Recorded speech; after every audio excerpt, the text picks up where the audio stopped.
Oke guys, ketemu lagi dengan aku dari channel Game In. Jadi kali ini aku akan bagi-bagi informasi seputar game.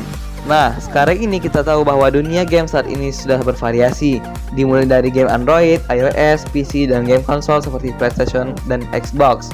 Nah, dalam video ini aku akan memberitahu kalian game-game terbaru dari konsol terbaru yaitu PlayStation 5. Nah, bagi kalian kepo tentang game apa yang akan dibahas, tonton video ini sampai habis ya. Dan bagi kalian yang belum subscribe channel ini dan pencet belnya agar tidak ketinggalan informasi terbaru dari channel ini. So, kita lanjut ke videonya.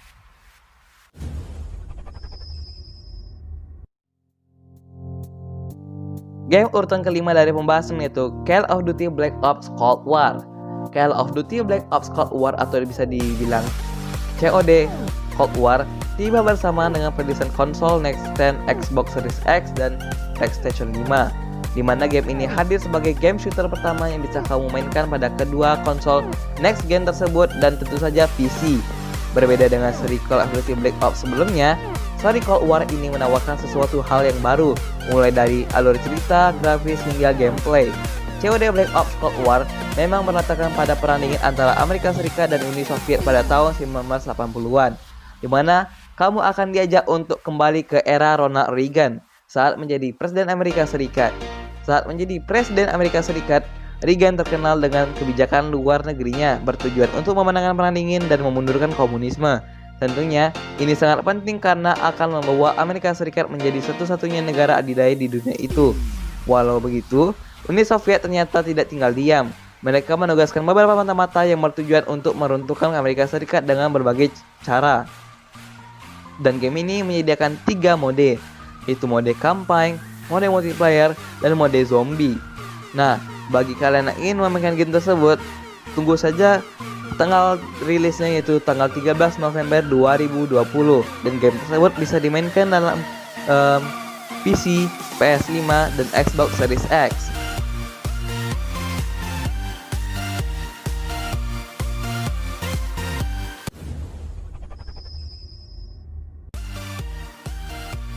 Game dari urutan keempat dari pembahasan yaitu Far Cry 6.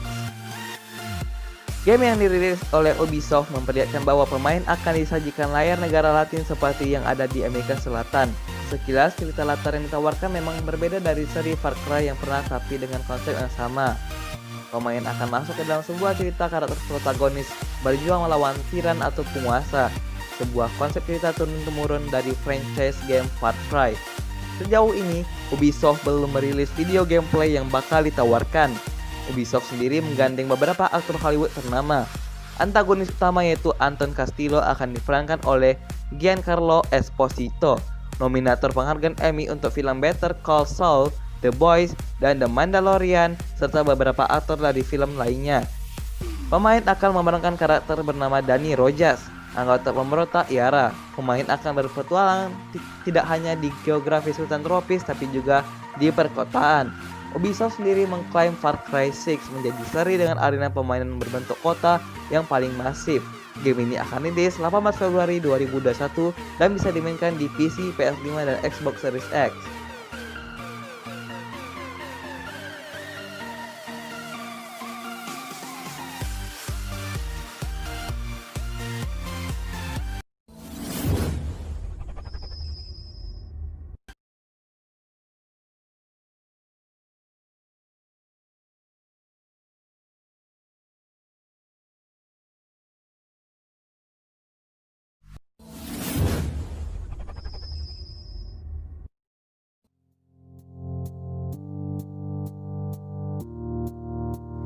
Game urutan kedua dari pembahasannya itu Black Myth: Wukong. Permainan yang diadopsi dari kisah sang legenda keras sakti ini menuai banyak pembicaraan dari kalangan gamers.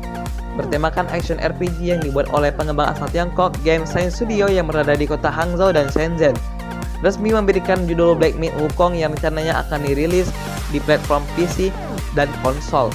Black Myth: Wukong sendiri difokuskan pada cerita asli Wukong sebagai raja kera yang akan menjadi tokoh utama dalam permainan ini. Dalam Journey to the West, perjalanan Wukong menjadi lahir hingga mempelajari Taoisme dan menjadi abadi, sambil menguasai bahasa dan bertempur di sepanjang jalan. Dia memperoleh 72 transformasi surgawi yang memungkinkan untuk berubah menjadi apa saja yang dia inginkan. Sun Wukong dikenal karena kecepatan dan kekuatannya yang luar biasa, serta kemampuannya yang dapat berubah-ubah. Dia menggunakan tongkat ajaib besi hitam yang ukurannya bisa bertambah atau berkurang berdasarkan perintahnya. Gameplay yang berdurasi 13 menit memperlihatkan permainan yang menggunakan third-person camera dengan genre RPG yang dapat mengeksplorasi lingkungan sekitarnya. Game ini akan dirilis tahun depan, tahun 2021, dan bisa dimainkan di PC, PS5, dan Xbox Series X.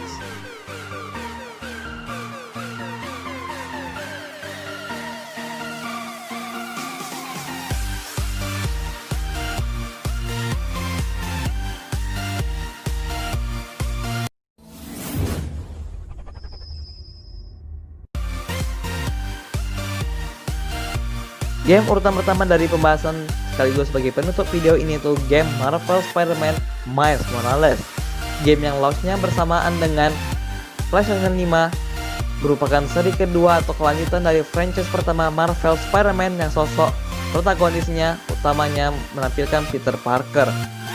Rumor tadi menyebutkan bahwa seri game pertamanya juga akan bundling di dalamnya. Game ini yang dirilis tahun lalu di PS4 akan hadir sebagai bundling tapi versi remasterednya. Artinya, game Marvel Spider-Man pertama akan menyajikan peningkatan kualitas grafik. Langkah ini cukup rasional karena untuk menyesuaikan performa PS5.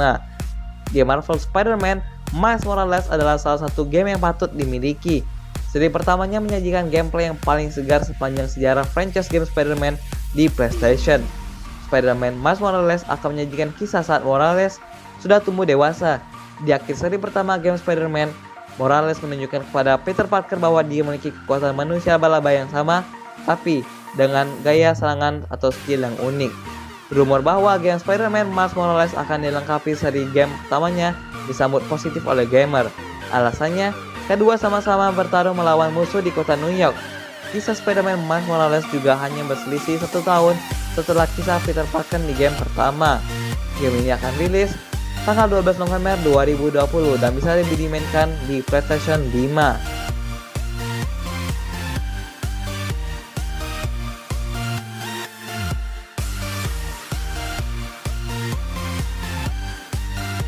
So, itu saja pembahasan mengenai game terbaru dari PS5. Bagi kalian yang merasa video ini sangat bermanfaat, like, comment, and share video ini ke teman-teman kalian. Dan jangan lupa subscribe channel ini agar channel ini dapat berkembang. So, sampai jumpa di next video and bye-bye.